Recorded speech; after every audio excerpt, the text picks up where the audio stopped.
Albert Einstein भगवान को मानते थे, लेकिन दूसरी तरफ स्टीफन हॉकिंग भगवान के होने से इनकार करते थे और दोनों ही जाने माने महान वैज्ञानिक हैं। अल्बर्ट आइंस्टाइन भगवान को इसीलिए मानने लगे क्योंकि उनके अनुसार जब लाइट यानी रोशनी हमसे अरबों साल पहले अस्तित्व में आ चुकी थी, तो हम जीव तो लगभग 3 लाख साल पहले ही अस्तित्व में आए हैं।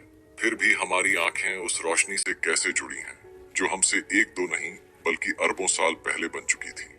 जैसे मान लो 13 अरब साल पहले बिग बैंग हुआ यानी ब्रह्मांड अस्तित्व में आया और इसके 90 करोड़ साल बाद पहला रोशनी का सोर्स बना और फिर समय में आगे लगभग 13 अरब साल बाद हम बने। तो अगर हम अपने आप किसी इत्तेफाक घटना से बने होते तो हमारे पास आंखें भी नहीं होनी चाहिए थी, क्योंकि हमारी बॉडी को कैसे पता चला कि हमसे अरबों साल पहले लाइट अस्तित्व में है और उसको देखने के लिए आंखें होनी चाहिए।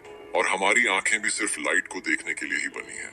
और दूसरी तरफ स्टीफन हॉकिंग भगवान को कई कारणों से नहीं मानते थे, जिनमें से एक छोटा सा कारण ये है कि अगर हम सिर्फ इस ग्रह पर रहने के लिए बने हैं तो फिर हमारी सोच से बड़ा ब्रह्मांड कोई क्यों बनाता, और अगर इतना बड़ा ब्रह्मांड बना ही दिया तो हम भी ब्रह्मांड में कहीं भी जाने योग्य होने चाहिए थे। साथ ही उन्होंने ये भी कहा था कि गुरुत्वाकर्षण वो नियम है जिसकी वजह से ब्रह्मांड अपने आप शून्य से शुरू हो सकता है। उनके अनुसार अगर आप ग्रेविटी यानी गुरुत्वाकर्षण को अच्छे से समझ जाते हैं तो आप भी जान जाओगे कि ये ब्रह्मांड खुद कैसे बन और चल सकता है।